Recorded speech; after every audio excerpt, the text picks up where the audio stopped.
Bonjour à tous les amis, j'espère que vous allez bien. Aujourd'hui, une nouvelle vidéo, on va parler matériel, plus précisément matériel de sécurité. Donc si vous êtes prêts, c'est parti, et on y va.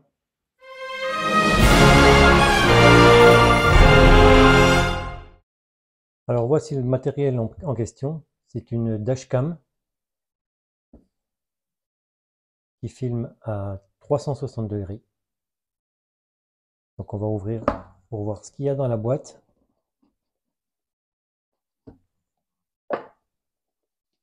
Un petit fascicule, comme d'habitude. Un petit papier pour télécharger l'application sur l'App Store ou sur le Google Play. Ça, c'est la caméra.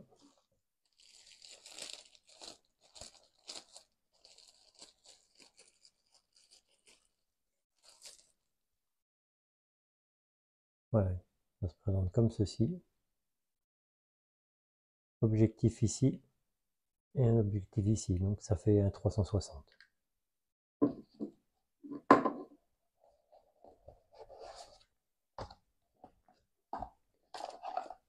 Alors, ça c'est un petit guide, on s'en fiche en fait. Une petite lingette de nettoyage pour les objectifs. Vous avez deux supports plastiques comme ça à coller sur votre pare-brise pour pas avoir de colle le jour où vous l'enlèverez. Un de rechange ou un deuxième pour mettre sur une deuxième voiture éventuellement. Des autocollants qui préviennent comme quoi votre véhicule est protégé par une dashcam. Bon après ça c'est... honnêtement je vous dis franchement je ne mettrai pas ça, quoi. Ensuite,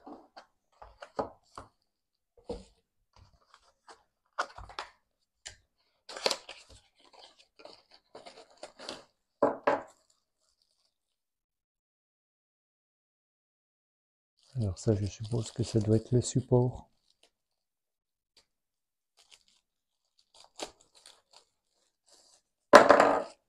pour la dashcam, tout à fait. Donc vous branchez ici, port micro USB, oui un port USB, USB-C pardon. Donc elle s'enfile comme ceci.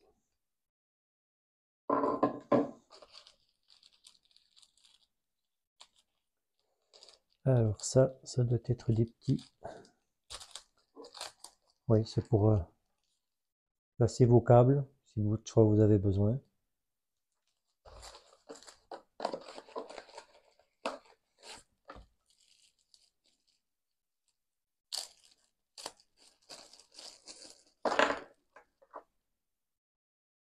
Alors ça doit être un support pour éventuellement poser sur le tableau de bord.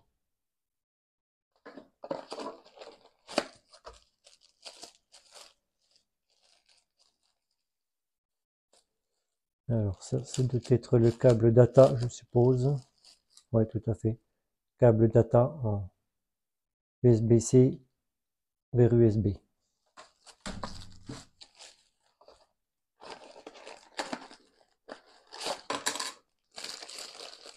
Et là, vous avez le câble allume-cigare.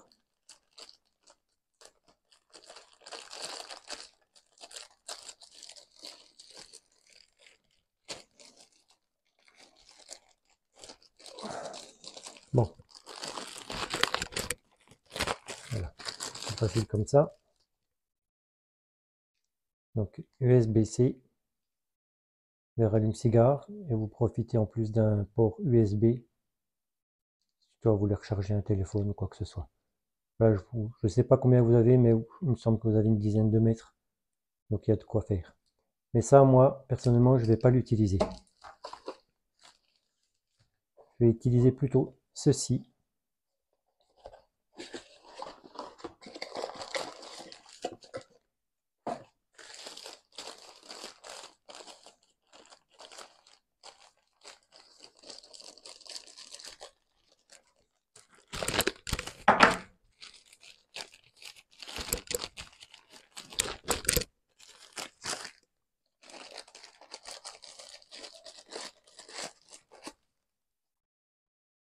Alors,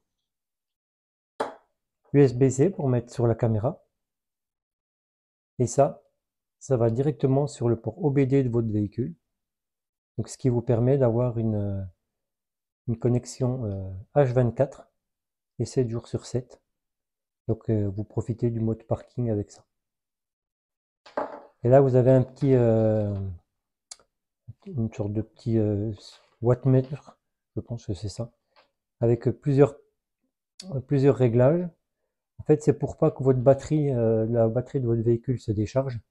Donc, vous pouvez, vous voyez là, si vous voyez bien, juste ici, vous pouvez régler sur 12,4 volts, 12 volts ou 11,4 volts. En général, il faut laisser sur 12 volts. Donc, si toutefois votre batterie descend en dessous de 12 volts, la caméra s'éteindra d'office pour pas que vous y soyez en panne de batterie. Voilà. Donc, la caméra par elle-même, on va enlever ça. Vous avez un écran de 1,54 pouces. Donc, elle enregistre en 5,2K à 360 degrés.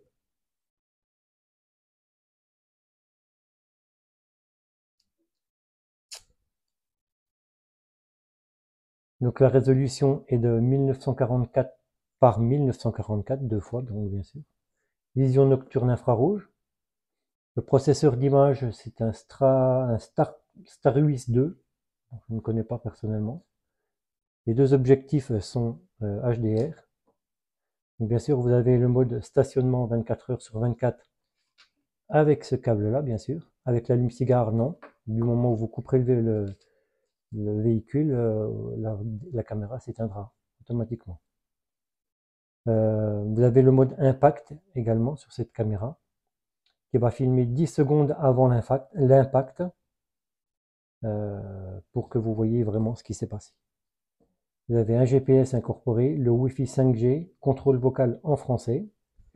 Et vous avez la possibilité d'avoir un boîtier cloud LTE en 4G qui vous permet de consulter en temps réel s'il y a des chocs ou une infraction sur votre véhicule. Voilà, donc celle-ci fonctionne avec une micro SD donc allant jusqu'à 512 Go. Donc moi là j'en ai une de 64, bon, je pense que ça suffira. Donc automatiquement, s'il n'y a pas de choc détecté, donc la caméra va effacer au fur et à mesure les fichiers les plus anciens et ça va faire une boucle qui vous permettra d'avoir toujours. Donc si toutefois vous avez un choc, n'attendez pas, si vous avez une petite carte, n'attendez pas 3 ou 4 jours. Cela, je pense qu'avec une 64 Go, vous avez 3 jours de film. Voilà. Ben écoutez, donc maintenant on va se retrouver dans le véhicule pour l'installation et puis on va voir un petit peu le fonctionnement. Alors nous voilà dans le véhicule. Donc je pense que je vais le mettre à cet endroit-là. Et je vais faire passer le fil donc, comme ça. Le faire remonter tout le long là. Comme ça. Je vais le faire passer là. Comme ça.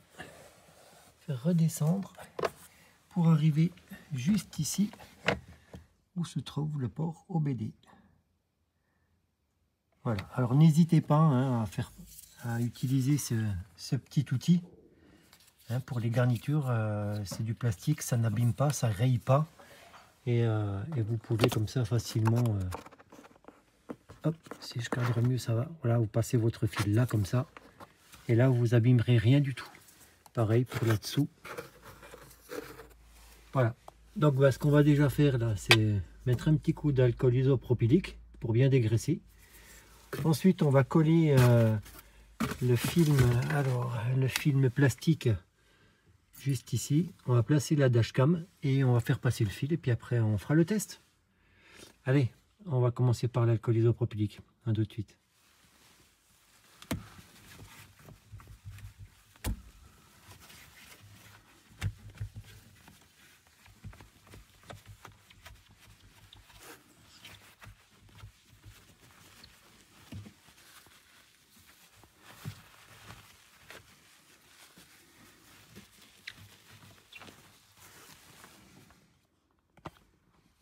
Voilà, donc j'ai positionné la caméra.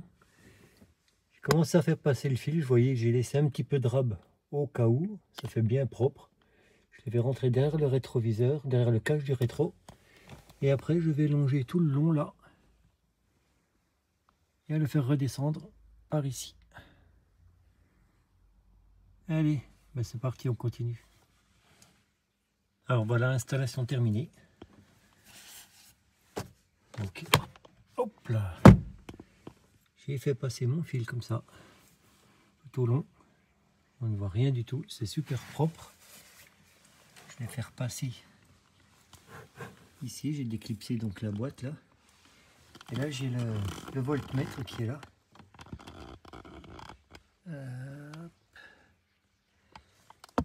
Juste là. Là. On voit toujours la tension de la batterie. Donc ça c'est impeccable et elle se coupera si elle tombe en dessous de 12 volts. Et là comme vous pouvez voir, hein, donc le véhicule est éteint. Le véhicule n'est pas allumé. Et la dashcam fonctionne quand même. Voilà. Alors là j'ai programmé l'écran pour qu'il s'éteigne au bout de 30 secondes. Hein. Mais sinon elle est bien alimentée alors que le contact est coupé. Donc je vais vous faire un test donc en roulant de jour et de nuit, et comme ça on pourra après conclure sur ce produit. Voilà. Bon, ben écoutez, à tout à l'heure les amis.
Alors là, j'ai laissé la porte de mon garage ouverte exprès. Et là, donc, elle a bien détecté que le voisin ouvrait sa porte de garage, qu'il y avait du mouvement. Et donc, ben, écoutez, tout se passe bien. Donc, l'enregistrement s'est lancé, impeccable. Là, la caméra continue à filmer parce qu'il y a du mouvement. Et donc, l'enregistrement va se mettre dans le fichier événement. Alors les amis, on se retrouve pour la conclusion de la dashcam Ventrue E360. Alors, je ne sais pas comment vous avez trouvé ça, mais bon, moi, personnellement, je trouve que c'est un super petit produit qui est vraiment efficace, qui est super polyvalent. Vous avez la possibilité également d'installer une deuxième caméra sur la lunette arrière. Tout est prévu. Hein. C'est très simple. Hein. Vous avez juste à vous connecter au support qui est sur le pare-brise. Et vous faites passer le long des joints, vous arrivez derrière, aucun problème. Il y a également, comme je vous ai parlé en début, un boîtier qui s'appelle Cloud LTE, je crois. Donc c'est un boîtier qui vous permet donc d'insérer une carte SIM dedans. Hein, vous demandez ça à votre opérateur, il n'y a aucun souci, vous avez un doublon. Et ça vous permet d'être alerté en temps réel si votre véhicule était choqué ou alors s'il y avait une effraction. Donc ça, je trouve plutôt ça pas mal. Il existe également une perche à selfie alimentée donc avec une batterie à l'intérieur qui vous permet donc de décrocher la batterie et vous vous retrouvez avec une caméra qui filme à 360, style les caméras d'action comme on peut trouver dans le commerce. Donc moi personnellement, c'est un produit que je trouve au top. J'ai zoomé donc dans l'image pour voir les plaques d'immatriculation, on les distingue super bien. Le mode nuit fonctionne impeccable comme vous avez pu voir. Alors c'est vrai que quand la nuit est tombée et que vous avez des phares en face, pour voir les plaques, c'est un peu plus compliqué. Mais comme je dirais toutes les dashcams, hein, il n'y a pas de mystère, toutes les dashcams ont ce souci. Voilà, écoutez là, les amis, si cette vidéo vous a plu, n'hésitez pas, abonnez-vous, mettez un pouce en l'air, commentez. Et puis moi, je vais vous mettre en description de la vidéo le lien de cette caméra. Et puis, si ça vous intéresse, il n'y a plus qu'à. Comme vous avez vu, hein, c'est tout simple à installer. Un enfant de 10 ans pourrait l'installer. Le fonctionnement est superbe. J'ai oublié de vous parler également qu'il y avait l'application. L'application, elle est super, l'application Ventrue. Elle est tout en français. Vous avez énormément de réglages. Vous avez la possibilité de filmer comme je vous ai mis en fisheye, ou alors soit l'avant, soit l'arrière, comme à votre choix. Donc vraiment très polyvalente. L'écran est tactile. Et bon, l'écran fait 1,54 pouces, c'est pas très grand, mais bon, ça suffit largement. Pour télécharger les vidéos, comme je vous ai montré en démo, écoutez, pour une vidéo qui fait, je crois, 680 MO, qui dure à peu près 3 minutes, parce que moi je l'ai réglé sur 3 minutes pour avoir pas trop de fichiers, parce que vous pouvez la régler sur 1 minute.